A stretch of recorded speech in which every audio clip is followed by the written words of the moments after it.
Muy bien, pues vamos a dar inicio a esta masterclass, siendo las 11:05 en punto, horario de la Ciudad de México.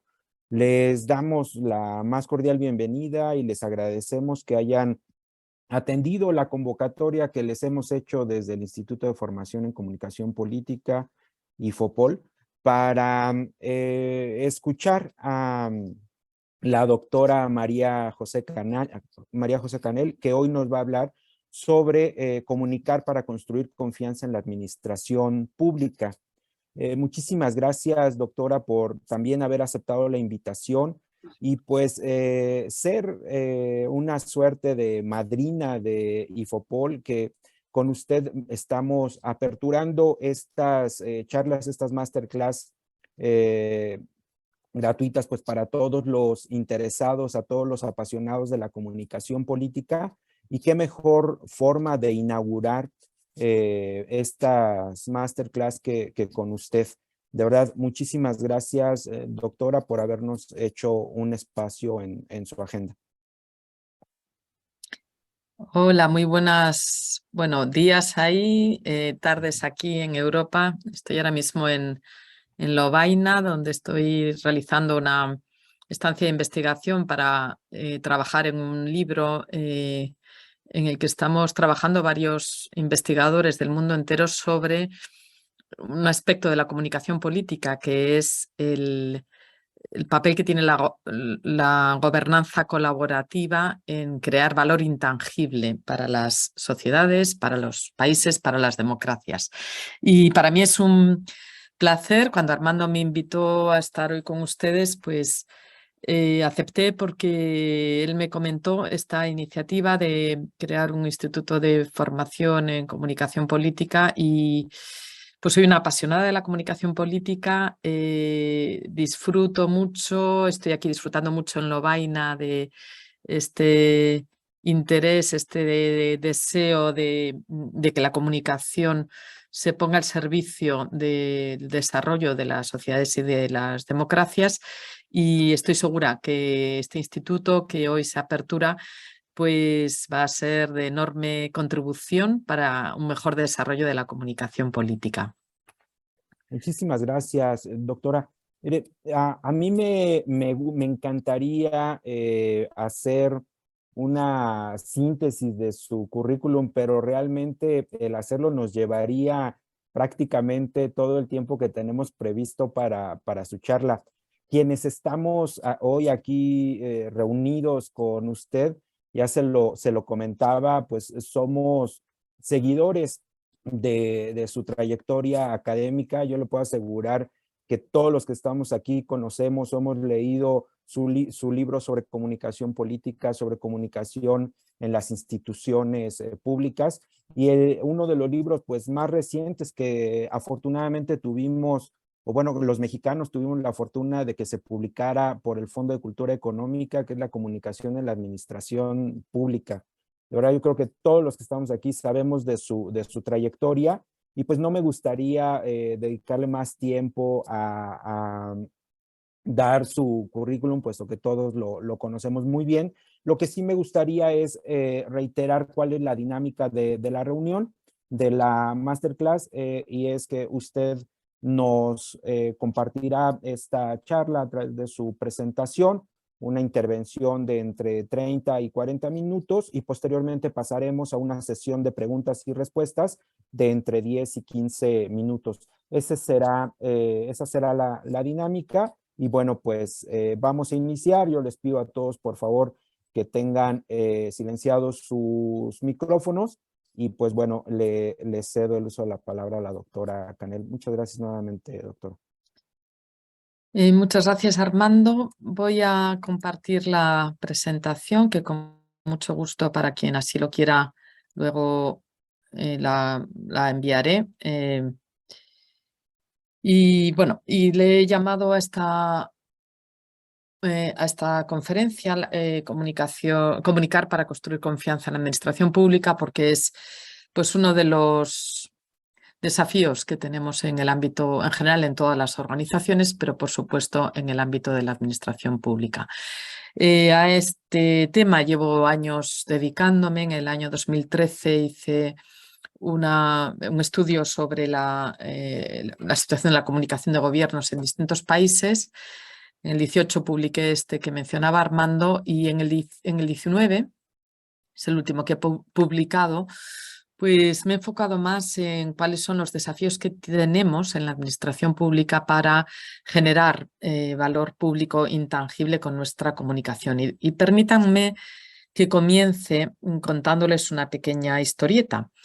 Cuando estaba trabajando en este libro de la derecha, mi coautora, Vilma Lomao, que también ha hecho diseño, pues un día se puso a diseñar el dibujo de la portada y empezó, claro, el subtítulo del libro es este que aparece en pantalla: cerrar las brechas entre los ciudadanos y las organizaciones públicas. Y empezó a hacer un dibujo que podría reflejar esa idea y le llamó a su hijo Leo, que entonces tenía 5 años, y le dijo: Leo, si en aquel extremo están los jefes, las autoridades, el poder, el aparato, y aquí en este lado estamos los demás, nosotros, y entre ellos y nosotros hay un gran agujero, ¿tú qué harías para que ellos pudieran llegar a nosotros? Y Leo miró el dibujo que había hecho su madre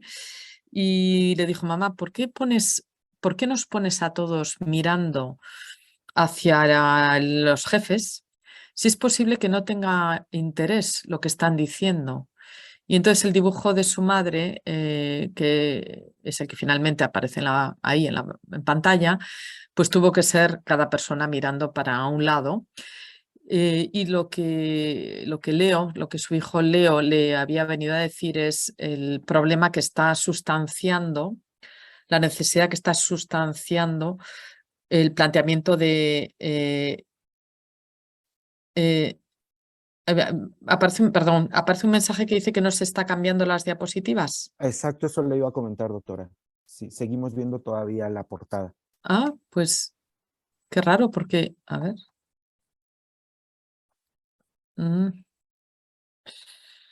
A ver, vamos a ver. eh, a ver.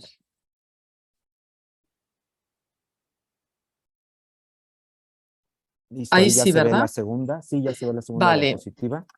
vale, pues vamos a tener que hacerlo así, que no es en pantalla completa. Voy a poner el mínimo. Se ve bien, ¿no? Ahí se ve mucho Suficiente. mejor. Así es. De acuerdo, de acuerdo. Bueno, este es el dibujo que les estaba comentando, que no, claro, no veían. Y esto es lo que le decía Vilma a su hijo Leo.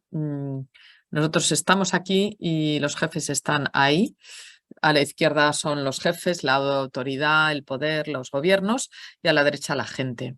Claro, Leo le decía a su madre: ¿por qué nos pones a todos mirando hacia el jefe, hacia el poder, si es posible que no nos interese lo que están diciendo? Claro, lo que Leo estaba diciendo es algo que nos ocurre, que es algo que refleja bien cuál es el desafío que tenemos quienes nos dedicamos a la comunicación en el ámbito de la administración pública, que bien está representado por esta frase que yo oí un día de un administrador público, de un funcionario, alto funcionario de una institución pública internacional, multinacional.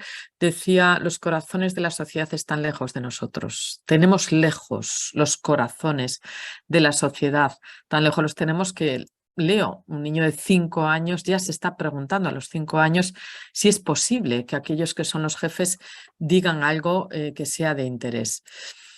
Esta es la cuestión que voy a abordar en esta masterclass de hoy, tomando como punto de partida esa brecha en términos de confianza. La confianza se ha diluido, se ha devaluado en los últimos años y en los distintos ámbitos. Ahí tenemos los datos del último barómetro de Edelman y, como ven, la confianza en todas las fuentes de información ha adquirido su récord de declive, su récord de pérdida.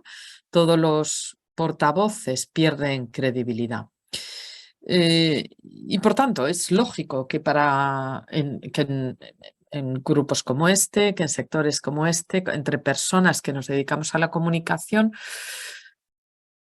pues pensemos que la comunicación puede jugar algún papel en la construcción de confianza y que tengamos como un cierto interés o intento de construir confianza. Ahora bien, a la hora de construir confianza, desde la administración pública, tenemos que tener en cuenta que la administración pública somos gobierno y cuando queremos construir confianza, en realidad lo que le estamos diciendo al público, a alguien, es lánzate a ciegas, lánzate que ya te arropamos aquí.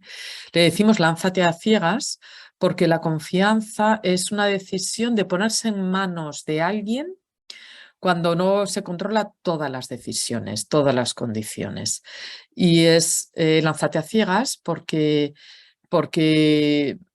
tienes interdependencia de mí y no controlas todo. Si lo controlaras, no haría falta que confiaras.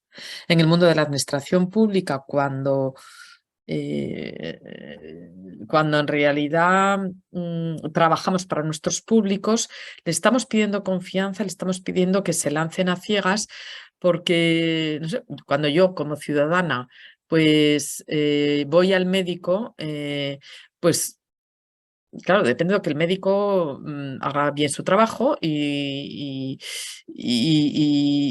espero que cuando me examina esté manejando bien la información. O cuando yo deposito en ventanilla la declaración fiscal de la renta, pues yo no me puedo quedar ahí vigilando si esa declaración fiscal sigue el procedimiento adecuado. Tengo que confiar en que la persona que lo recepciona lo va a procesar convenientemente. Como yo no me puedo quedar a controlar, yo tengo que confiar y me lanzo a ciegas. La confianza tiene un punto de salto en el vacío. Pero claro, cuando es administración pública la que está tratando de generar confianza, tenemos que saber que la manera en cómo nos reciben nuestros públicos es esta. Confía en mí. Un gobierno pidiendo confianza es alguien que está sospechosamente pidiendo confía en mí. Y así es como nos van a recibir el mensaje nuestros públicos. Y aquí, por tanto, tenemos que tener en cuenta que comunicar para crear confianza, para generar confianza, opera sobre un punto de partida que es de sospecha, es de desconfianza. Por eso voy a enfocar esta charla con algunos datos y desafíos que tenemos que tener en cuenta para construir confianza. El primer dato que hemos de tener en cuenta es que la desconfianza es multicausal. Cuando intentamos organizar un mensaje, intentamos organizar un plan de comunicación para generar confianza, generalmente nos preguntamos, ¿y qué hará que mi público destinatario confíe en este mensaje que yo le mando? De alguna manera es, ¿qué diablos genera la confianza? ¿Qué hace que lo político, lo público sea confiable? Es que gestione bien, que no haya desempleo, que las calles estén limpias, que los hospitales curen, que haya transparencia, que quienes mandan no roben ni mientan. ¿Qué es lo que permite que la gente confíe en la administración pública? Pues la investigación, al final de la presentación, ustedes tendrán una larga lista de referencias de investigación. La investigación dice que depende de las circunstancias, que no hay una única receta para todas las situaciones. En algunos lugares es pues la gestión económica lo que más hace confiar, en otros es la transparencia lo que más hace confiar y a la gente le importa más la transparencia de los procesos que los resultados de los procesos. Depende.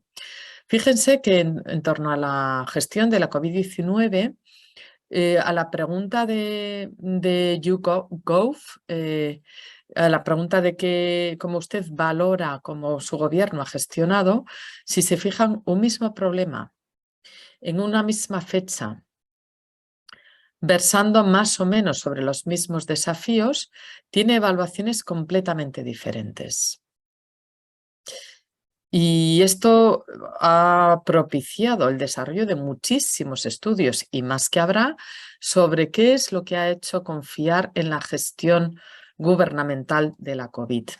Aquí tienen el caso de México comparado, la curva de México comparada con la de USA y la de Canadá. Y aquí tienen la red de aprobación de Andrés Manuel López Obrador, y verán que en torno a la gestión de COVID es lo que ocasionó, como en otros gobiernos también, pero lo que ocasionó subidas y bajadas. ¿Qué es lo que ocasiona subidas y bajadas? ¿Qué es lo que hace que la confianza suba o baje, o que la desconfianza suba o baje? Depende, ¿vale? Y por tanto, el desafío que nos proporciona este primer dato de que la desconfianza es multicausal, hay distintas causas que pueden incrementar o reducirla, el desafío que apunta es que es necesario evaluar, monitorizar, conocer a los públicos y en sus contextos.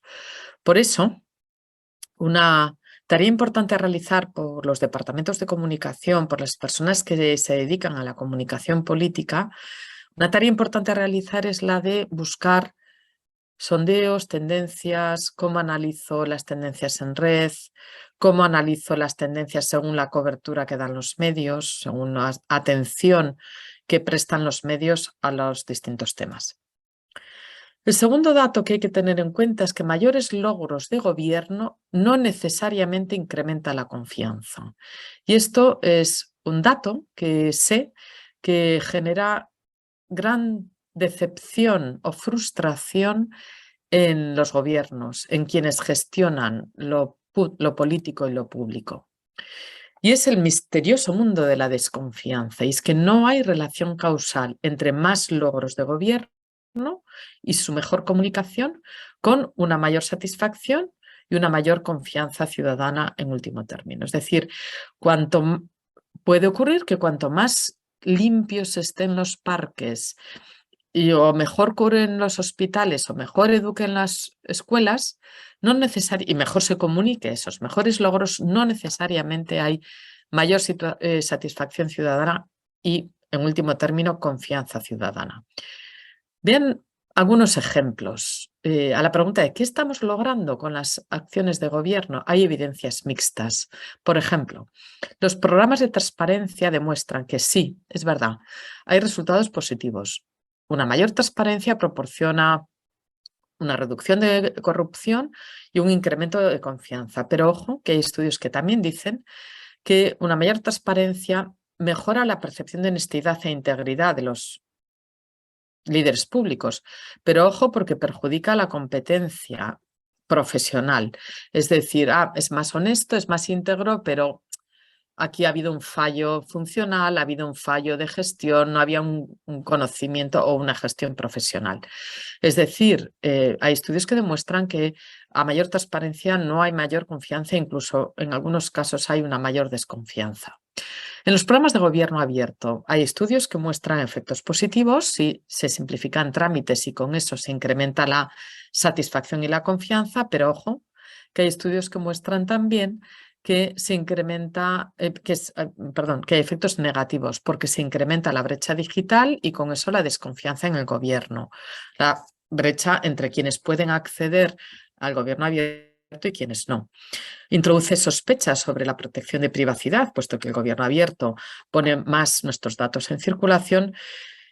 Y algo que es muy importante para las personas que nos dedicamos a la comunicación, muy relevante, y es que cuando el gobierno da mensajes sobre lo buenos que somos en gobierno abierto, se reduce la confianza porque se genera la sospecha de ¿qué estará intentando conseguir de mí el gobierno con esos mensajes de autobombo gubernamental?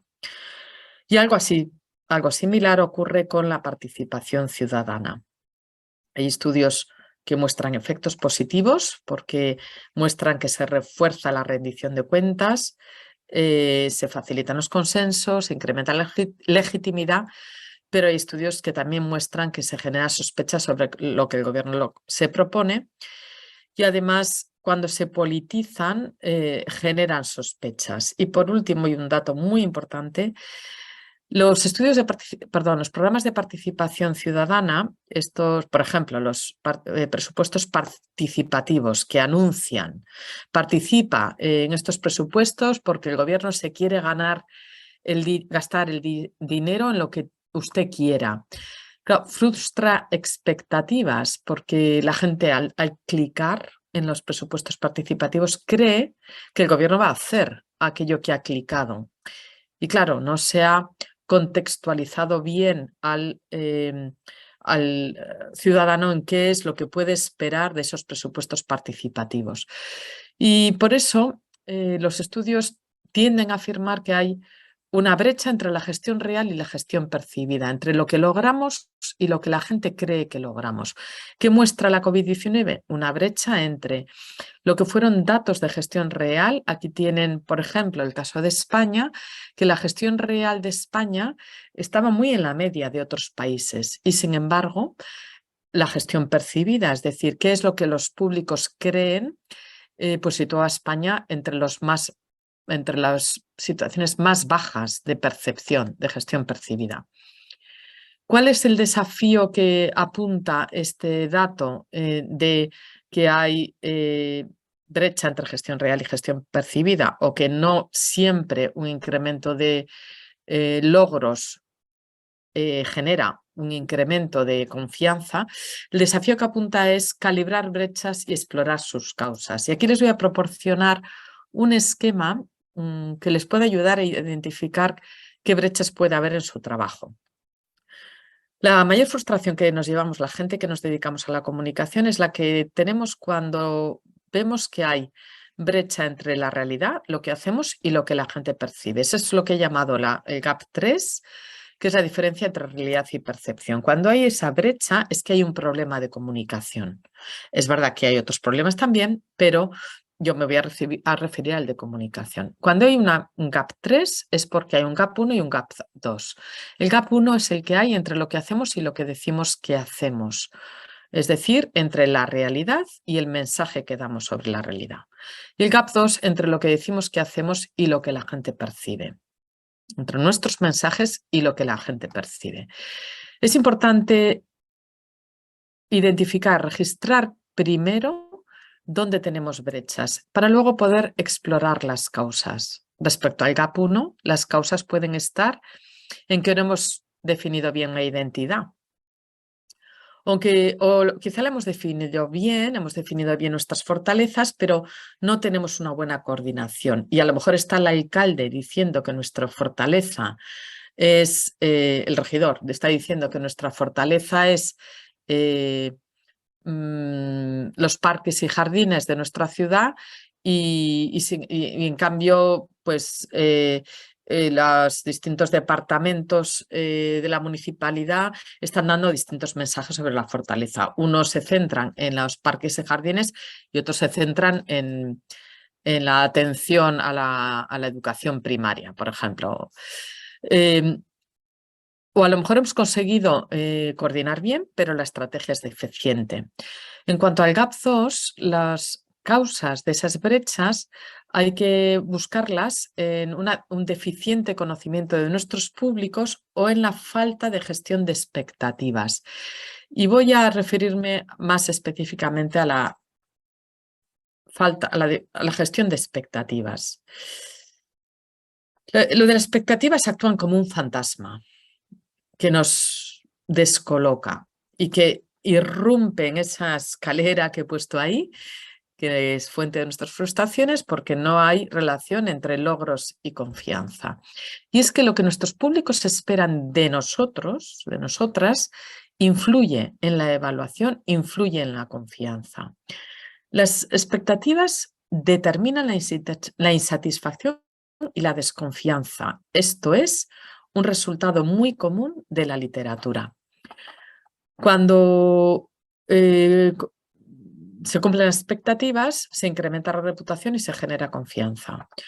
Cuando las expectativas no se cumplen o no son realistas o no existen, se genera desconfianza. Es decir, si yo digo que vamos a construir 3 parques, 3 zonas verdes en esta legislatura y luego solo construyo una, pues voy a frustrar y voy a generar insatisfacción y quizá desconfianza. Si yo no digo nada de cuántos parques voy a construir y construyo 4, pues ahí no hay expectativas, son inexistentes. No he gestionado expectativas y a lo mejor la gente le digo que he construido 4 y cree que he construido pocos. ¿Por qué no has construido 10? Claro, no hemos gestionado en nuestros públicos qué es lo que podía esperar de nosotros. Cuando he dicho que voy a construir 4 y luego solo construyo uno porque no he podido más, es que he gestionado unas expectativas que no son realistas, ¿vale? Con lo cual, al dato de mayores logros de gobierno no incrementan la confianza, el desafío que esto apunta es que hay que gestionar expectativas con nuestra comunicación. Y parte de nuestros mensajes tienen que ir muy en la línea de qué es lo que mis públicos pueden esperar y cómo contextualizar a mis públicos en cuál es la situación en la que yo me encuentro cuando yo les proporciono lo que les proporciono.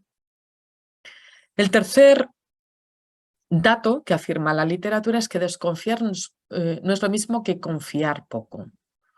Es decir, la confianza y la desconfianza son 2 constructos diferentes y que se mueven de manera diferente. Baja confianza está asociada a poca esperanza, a inseguridad, a duda.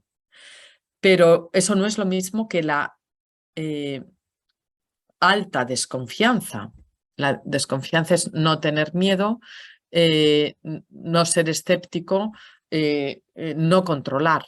Pero no es lo mismo, la baja desconfianza no es lo mismo que la baja confianza. Son 2 constructos diferentes.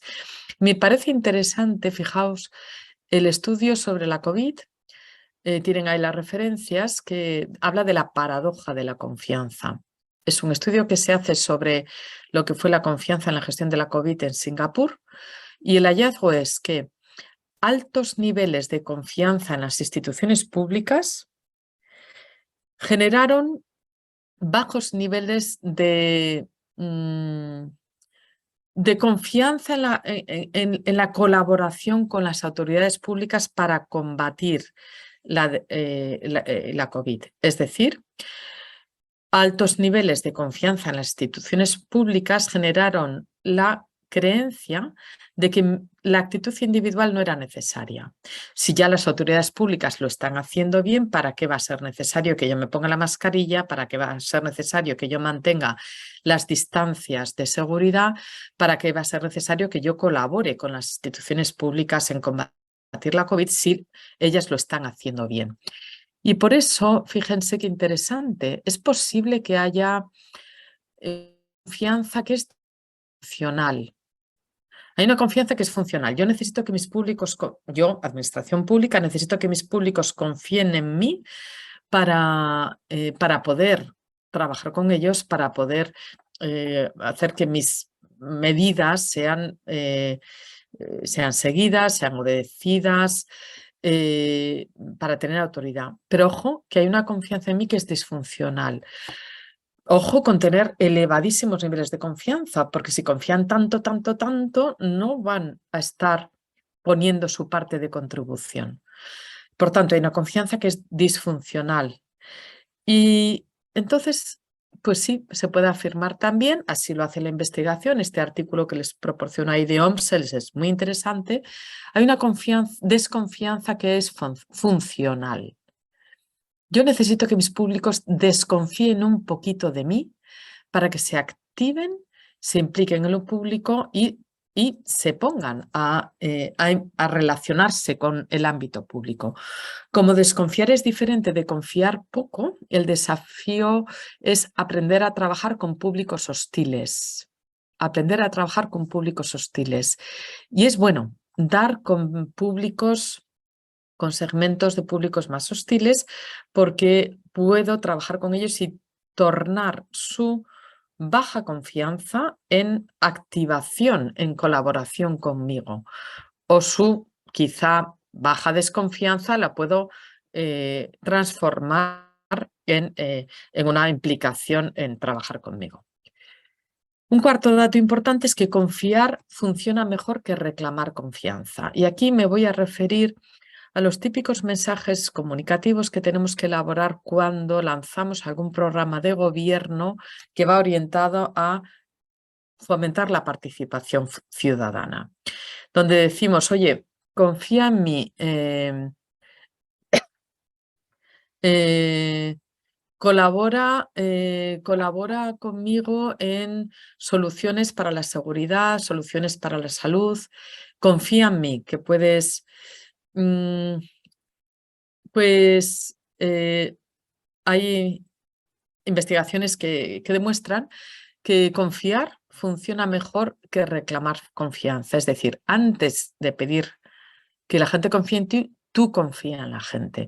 Y voy a subrayar esta idea contándoles, compartiendo con ustedes un proyecto en el que yo he participado con la Diputación Foral de Guipúzcoa en San Sebastián, en el País Vasco, en el norte de España, en el que un equipo de gobierno lanzó un proyecto, un programa de gobierno que tenía 40 proyectos con más de 160 organizaciones para implicarles en la toma de decisiones públicas. Hicimos como un cursillo de Action Learning y el objetivo era aprender a escuchar a la sociedad. Esa metodología de Action Learning obligó a los participantes a que implementaran algunas acciones de escucha y luego venir y reflexionar sobre esas acciones de escucha para poder recolocar la estrategia de aprendizaje y volver a comunicarse con los públicos escuchándoles. Fue un proceso iterativo de 6 meses. Bueno, pues, 9 meses.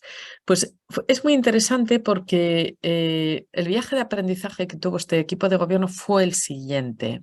Empezaron el cursillo diciendo nosotros no sabemos, no podemos y la sociedad, los ciudadanos no quieren, no les interesa, no pueden.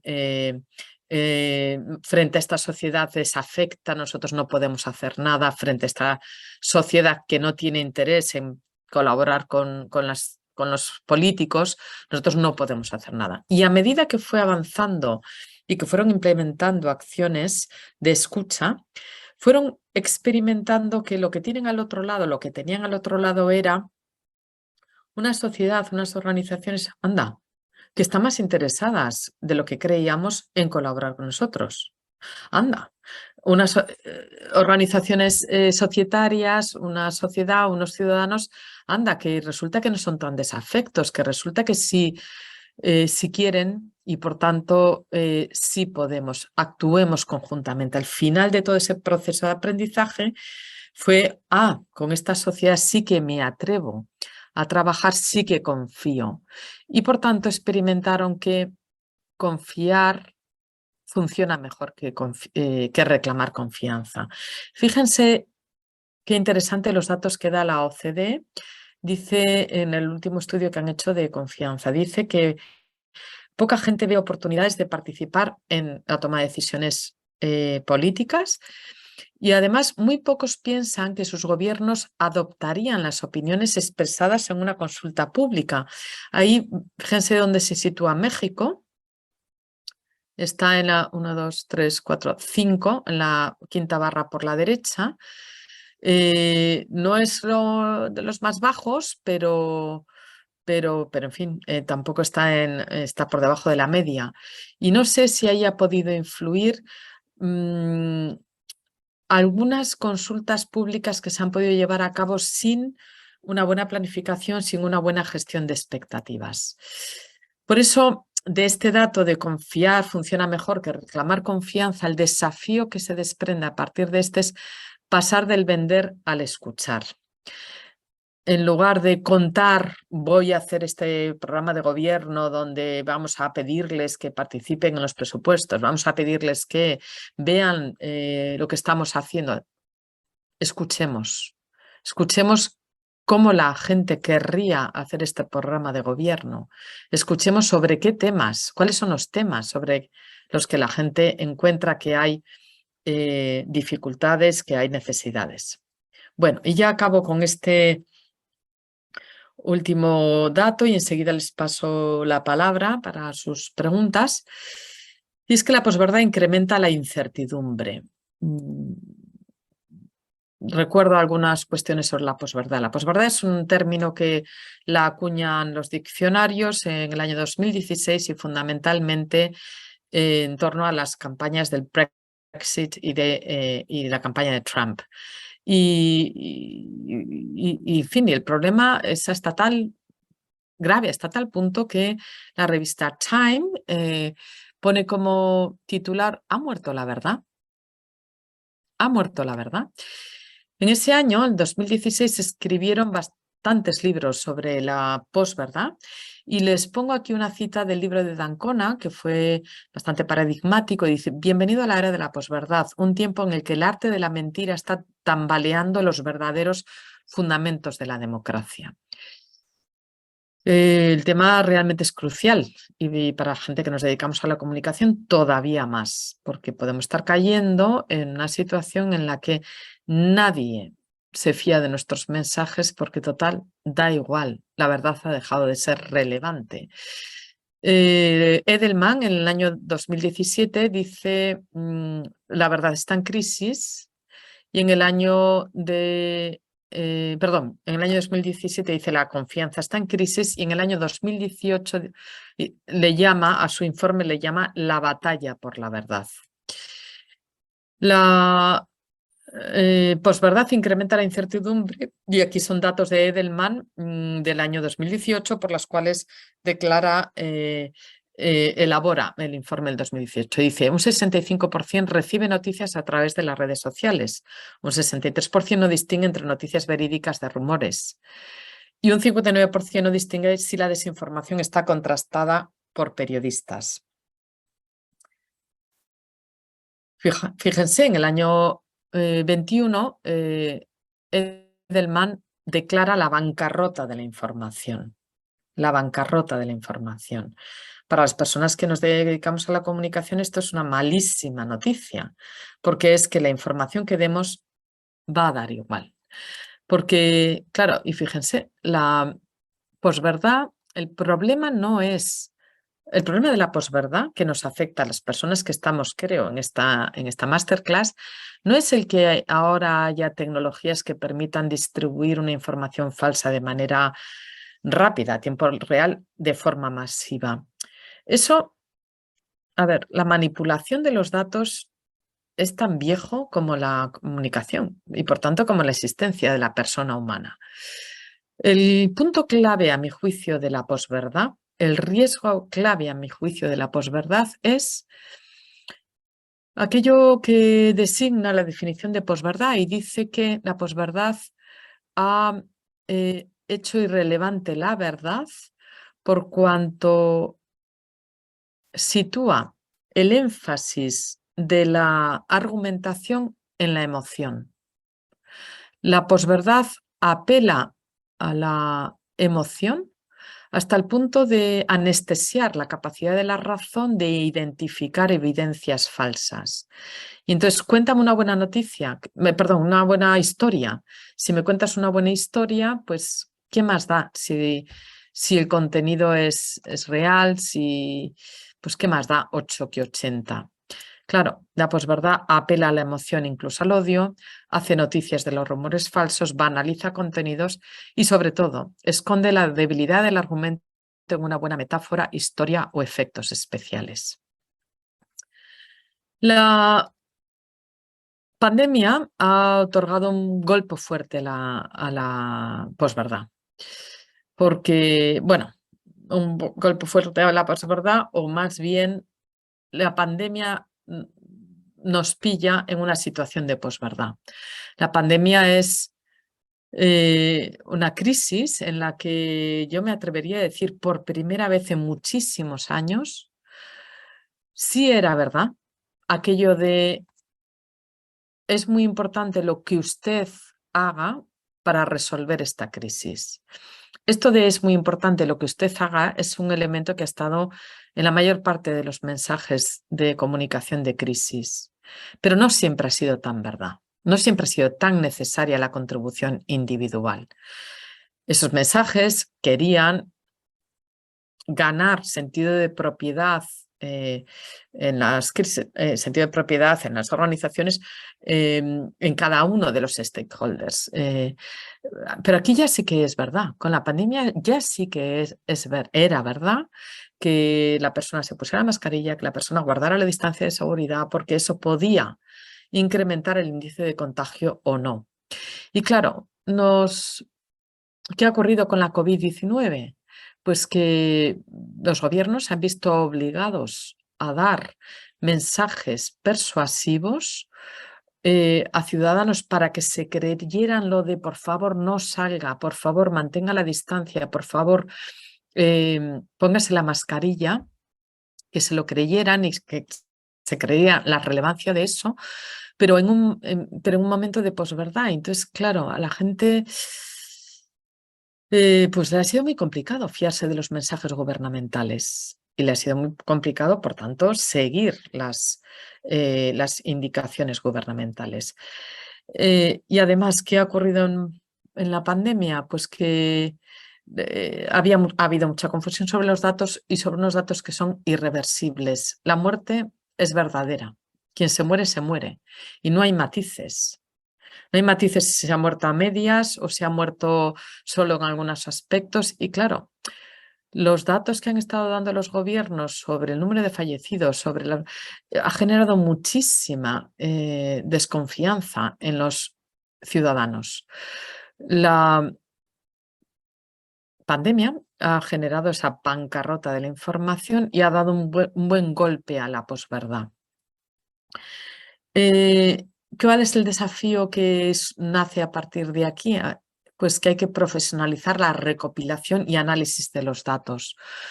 Los datos no son irrelevantes, porque la verdad no es irrelevante. La verdad, claro que importa. Y a la gente no le da igual 8 muertos que 80, más si el muerto eres tú o tu familiar.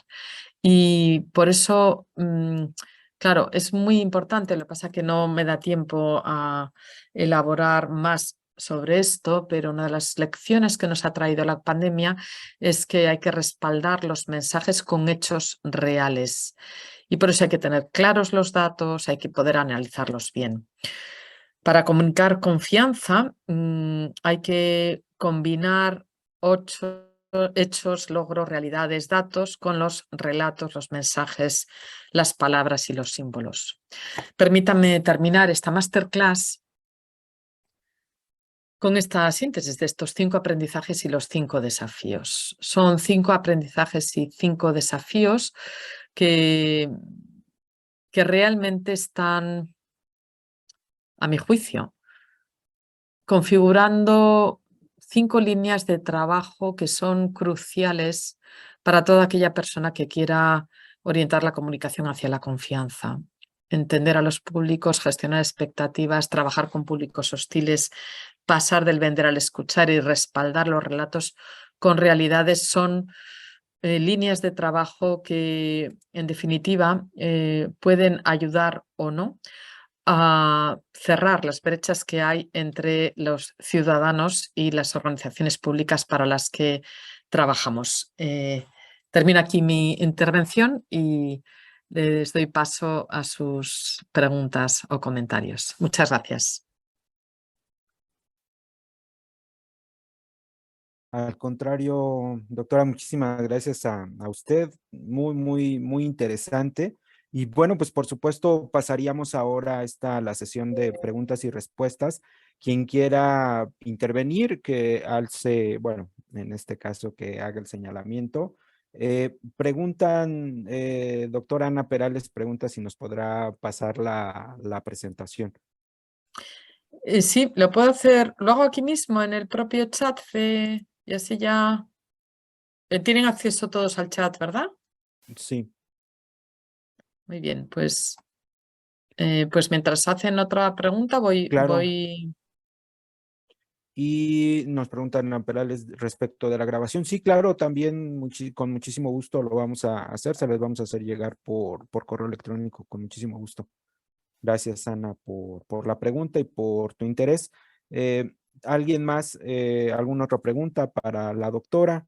Aprovechemos este momento que todavía está con nosotros para cualquier comentario, duda, reflexión en torno a cómo construir confianza en las instituciones públicas. Sí, Ana, adelante. Adelante, Ana Hola, Perales. buenas tardes. ¿Se me escucha bien? Sí, Sí, sí, sí, te Hola. escuchamos bien. Hola, bueno, primero enhorabuena por la presentación, me ha encantado. Y quería aprovechar la presencia de la doctora para preguntarle si ha podido analizar, porque me interesa mucho su punto de vista, sobre, sobre el conflicto, más que sobre el conflicto bélico, sobre la comunicación política tanto de Zelensky como de Rusia, se ha tenido tiempo de analizarla. Me parece interesante, tanto como un líder como otros están gestionando la comunicación. Gracias. muchas gracias.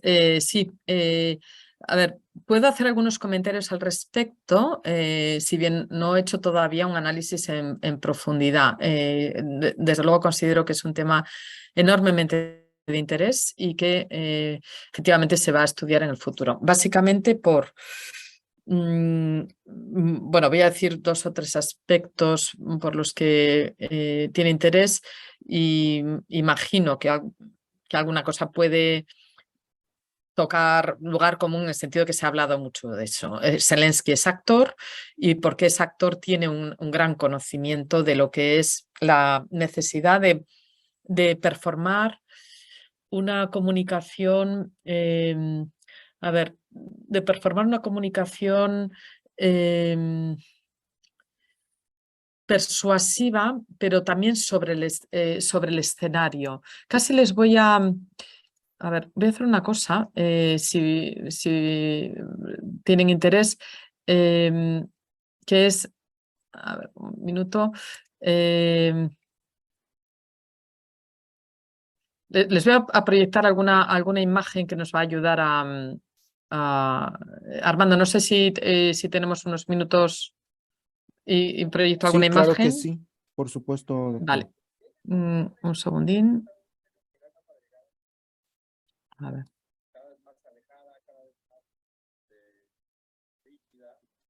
Un segundo. Vale, aquí acabo de compartir la presentación y ahora voy a ver un momento que tengo aquí abiertas varias pantallas y es que quería comentar alguna cosa. Vamos a ver.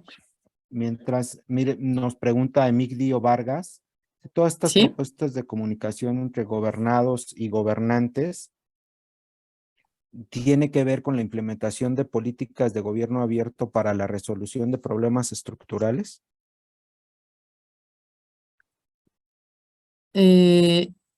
A ver, creo que no entiendo muy bien la pregunta. Si les parece, voy a hacer una cosa, voy a comentar que tengo ahora mismo Por supuesto. abierto.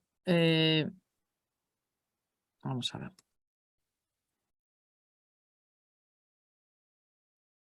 A ver.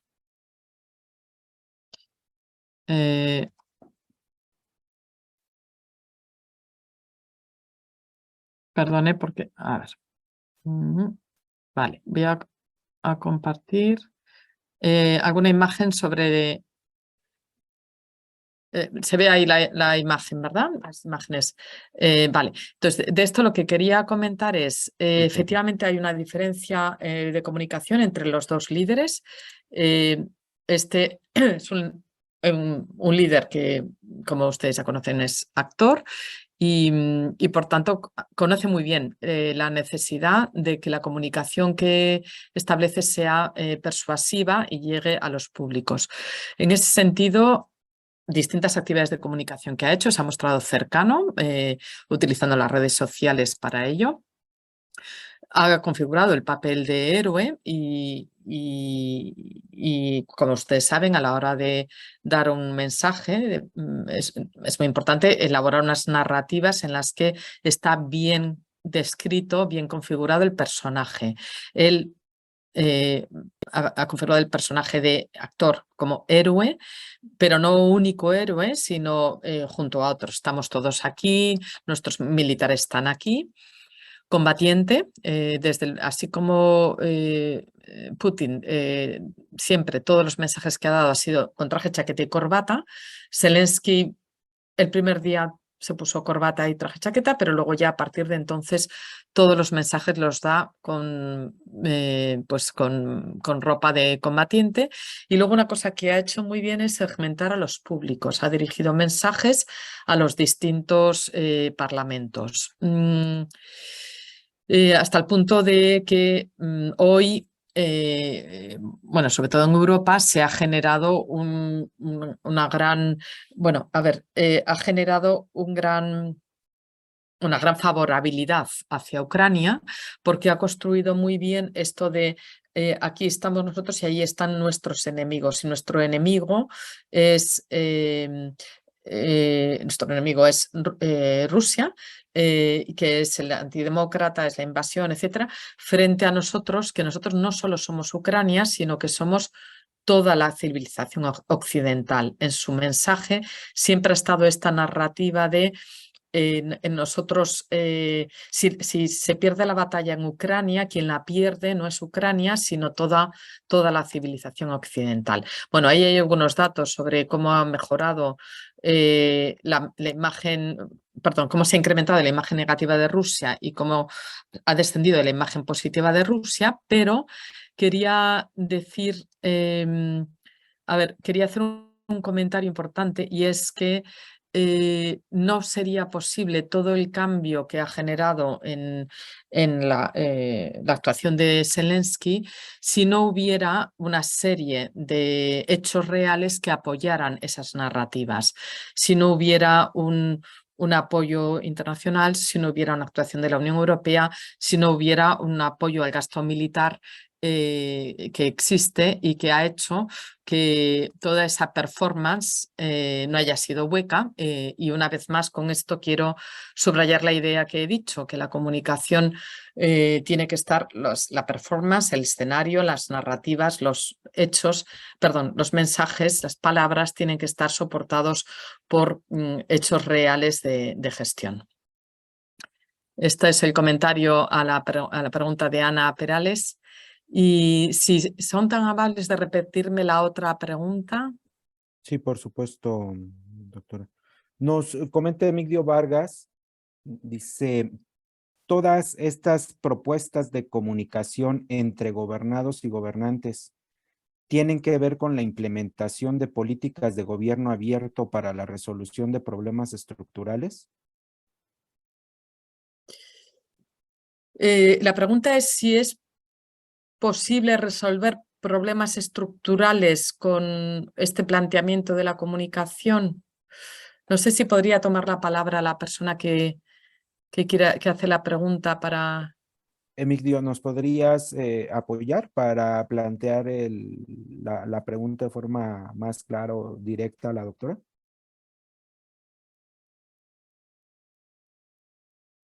¿Sí nos escuchas, Emigdio? Listo, sí, ya. ¿Podrías comentarlo? Le respondió en el chat. O sea, sí, así es, dice. Vale, o sea, la pregunta es si también los problemas estructurales, ¿correcto? Vale, entiendo que por problemas estructurales estás hablando de organización de la administración pública, de recursos de... a ver, perdón, que falta de empleo, seguridad, vale, vale. A ver, vamos a ver. Realmente la comunicación va de establecer relaciones entre organizaciones y públicos. Esa es la esencia de la comunicación, establecer relaciones. La administración pública tiene como función resolver los problemas que tenemos en común y al incorporar la comunicación lo que hace es poner la comunicación al servicio de la resolución de problemas en común. La comunicación le ayuda a establecer relaciones y, por tanto, problemas estructurales como la falta de empleo, la inseguridad, la educación, pueden ser mejor resueltos con una mejor comunicación. El gobierno abierto, las mejoras de comunicación que nos proporciona el gobierno abierto nos permite tener más datos a tiempo real sobre la situación de nuestros públicos. Nos permite recibir, por tanto, por ejemplo, típica app de, que tiene un servicio de policía con la cual el ciudadano puede hacer clic y decir estoy oyendo a una mujer chillar en tal calle, en tal número, en tal piso. Mediante esa app, que es resultado del gobierno abierto, se está permitiendo que la policía reciba esa información a tiempo real y los recursos que tiene los puede dedicar a tiempo real a aquellos lugares donde hay necesidades. El gobierno abierto, por tanto, está permitiendo estrechar la relación entre la administración pública y, en este caso, los habitantes de ese barrio para proporcionar el servicio público que es, en este caso, la seguridad.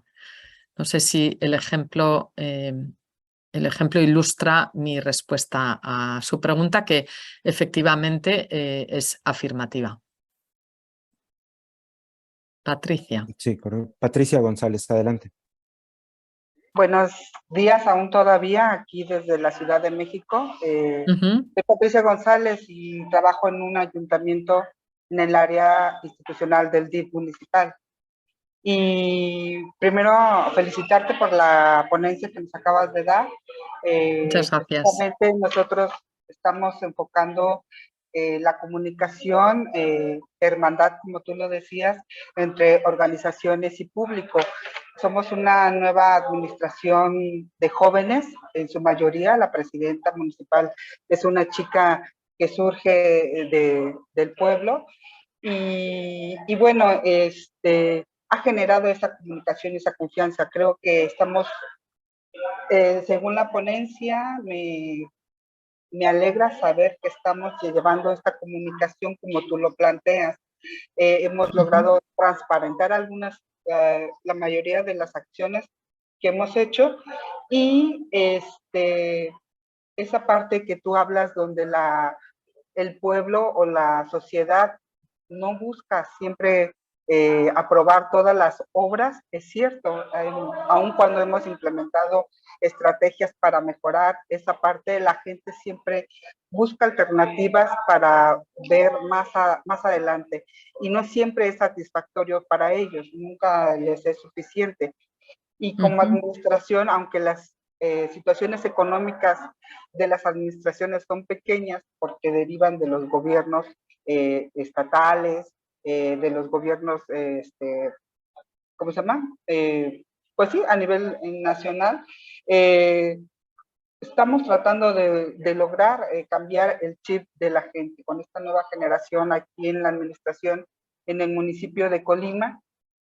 En el estado de Colima, en el municipio de Cuauhtémoc, que es realmente donde estamos trabajando, hemos logrado llevar a cabo esta gestión que tiene que ver con la comunicación, como tú lo planteas, organización, público y transparencia. Entonces, pues felicitarte por la ponencia que nos has dado y Muchas gracias.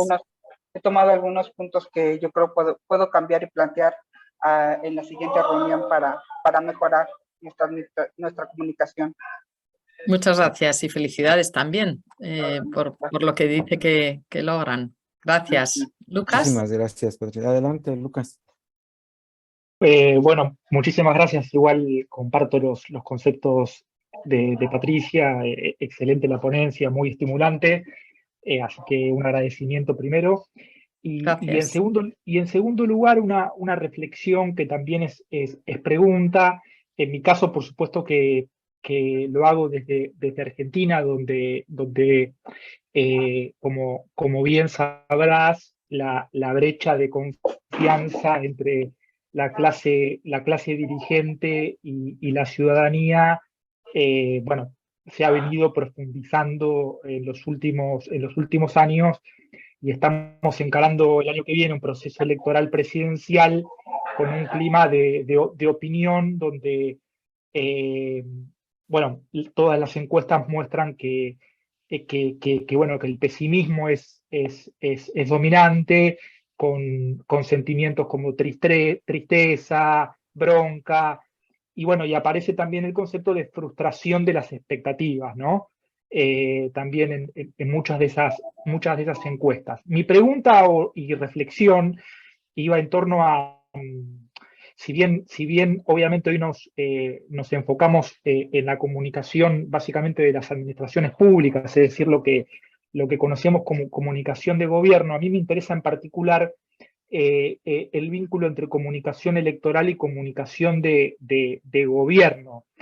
Y en particular, cómo puede haber una colisión entre ambas, que quizás esta es una de las cuestiones que puede estar detrás, bueno, de algunos de los problemas que venimos señalando, porque producto bueno, de la modernización de las campañas electorales, de alguna manera, y que se han convertido casi en verdaderas batallas comunicacionales, de alguna manera, un poco con el modelo del marketing político, que vos de alguna manera lo planteabas bien, que desde un punto de vista de lo normativo, ¿no?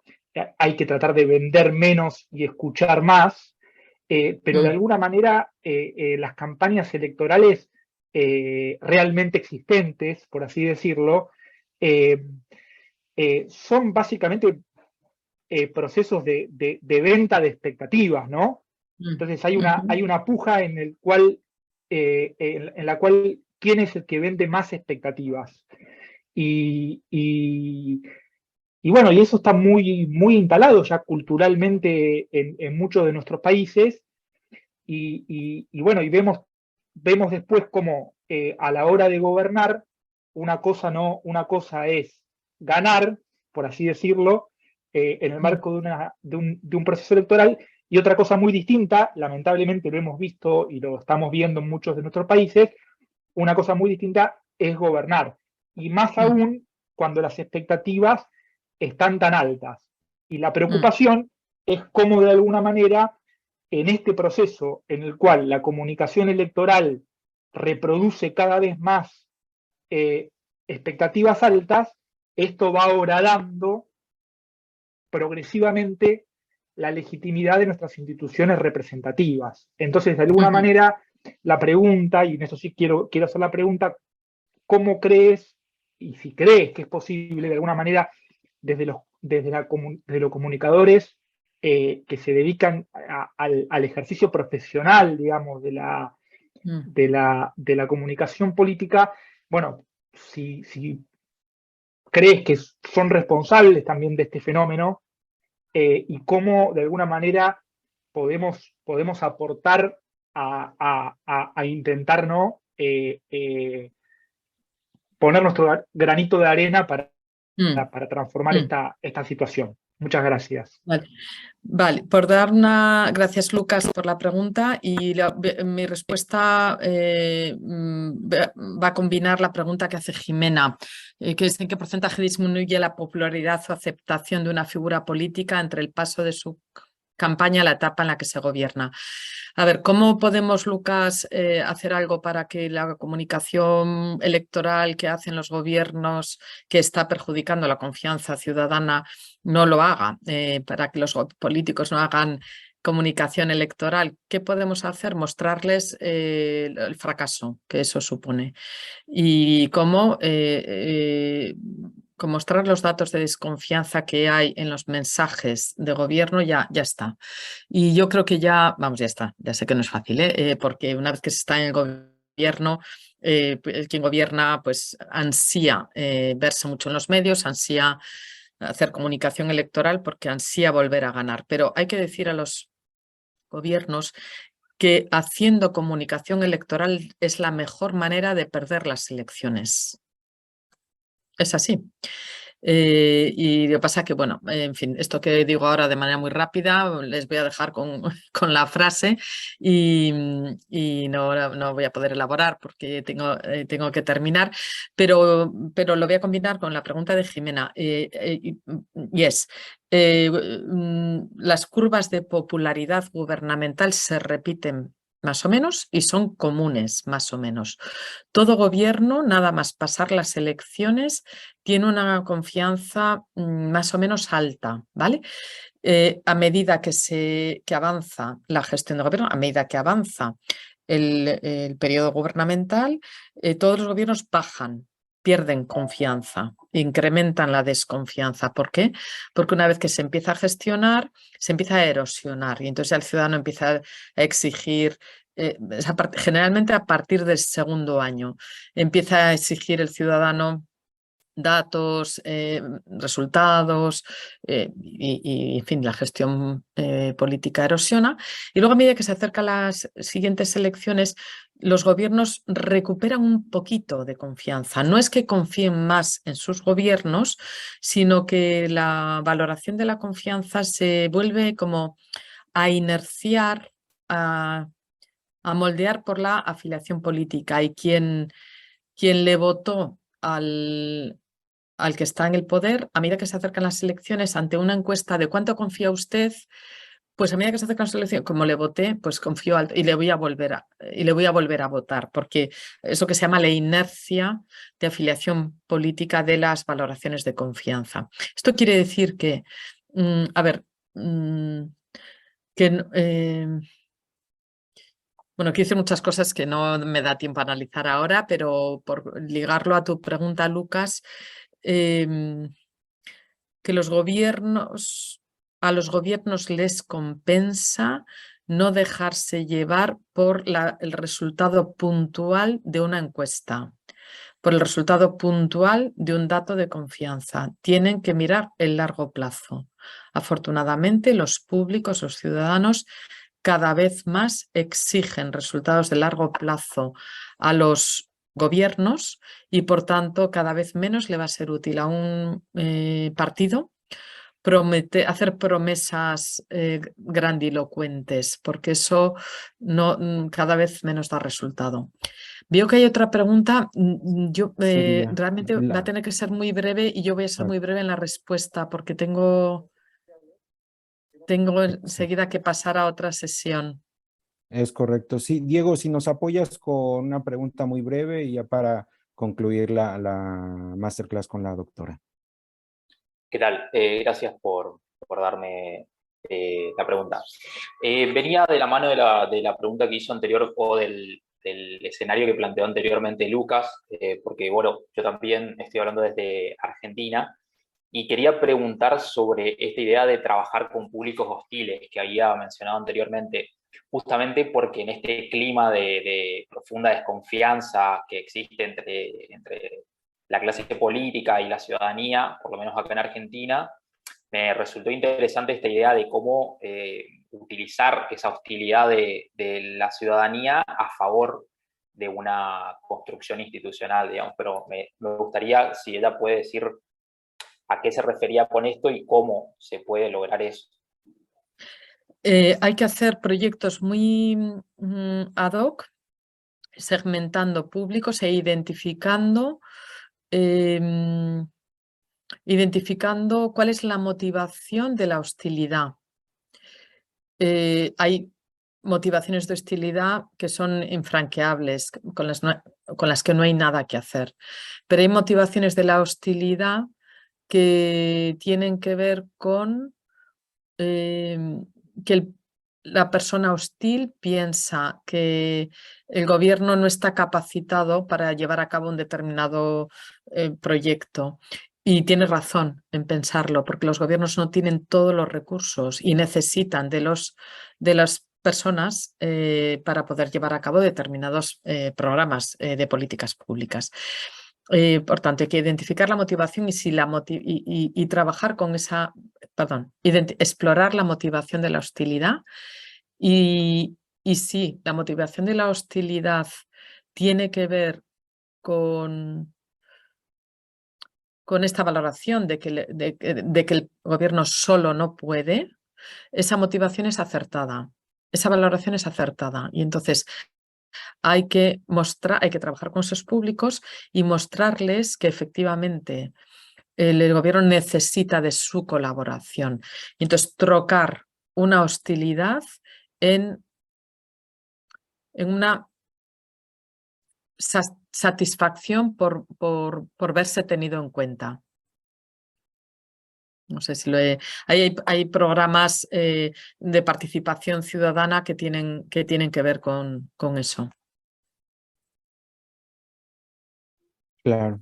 Muchísimas gracias, doctora. Nuevamente, gracias a todos por su intervención, su participación. Gracias por haber aceptado la invitación a esta masterclass con la doctora María José Canel. Muchas gracias, doctora, por su tiempo, por todo el conocimiento que nos ha compartido.